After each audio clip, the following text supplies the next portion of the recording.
நீங்கள் கிறிஸ்துவினுடையவர்களானால் ஆபிரகாமின் சந்ததியாராயும் வாக்குத்தத்தத்தின்படியே சுதந்திரராயும் இருக்கிறீர்கள். கலாத்தியர் 3:29.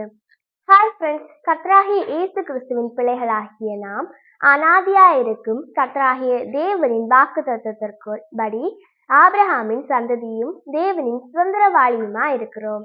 அவர் இஸ்ரவேலின் தேவனாக ஆபிரகாமின் தேவனாக இருந்து அவருடைய சொந்த ஜனங்களுக்காக பார்வோனை அழித்தும் அவருடைய பிள்ளைகளின் அனைத்து எதிரிகளை அழைத்தும் ஆபிரகாமின் தேவன் என்றும் தம்முடைய சொந்த பிள்ளைகள் இஸ்ரவேலர் என்றும் தேவன் நிரூபித்தது போல அவருடைய வாக்குத்தத்தத்தின்படி புறஜாதிகளாயிருந்த நாம் கர்த்தராகிய இயேசு கிறிஸ்துவின் இரத்தத்திற்குள் பங்காளிகளாகவும் அவர் மாம்சத்தில் சுதந்திரவாளிகளாகவும் தண்ணீர்னால் மூழ்கி ஞானஸ்நானம் பெற்று உடன்படிக்கை செய்து திருவிருந்து ராப்போஜனத்தின் மூலம் அவர் மரணத்திற்கு பங்காளிகளாகவும் இருக்கிறோம்.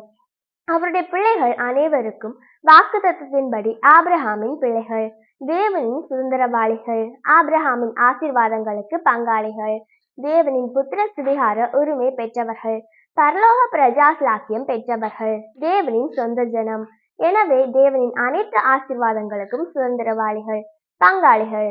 ஆம், கிறிஸ்து இயேசுவின் இரத்தத்தின் கீழ் இருக்கும் அனைத்து பூமிக்குரிய ஆசீர்வாதங்களாலும் பரலோகத்திற்குரிய ஆசீர்வாதங்களாலும் சர்வ வல்ல தேவன் தாமே நம்மை நிறைத்து வழி நடத்துவாராக. ஆமேன்.